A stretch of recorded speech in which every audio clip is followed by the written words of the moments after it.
வந்துச்சு? விதியோட விளையாட்டுல அன்னைக்கு ராத்திரி 2 சம்பவங்கள் நடந்துச்சு. தங்க சுரங்கமும் பிறந்துச்சு, அவனும் பிறந்தான். மேற்கை ஏற்காதே வீழும் சூரியனே, தர்மம் தோற்காதே ஆளும் காவலனே. கசிந்திடும் கண்ணீரை திரும்பிட செய்யா, மரணிடும் நெஞ்சத்தில் மழையென பெய்யா.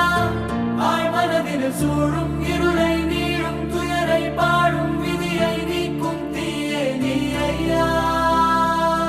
வந்தாயை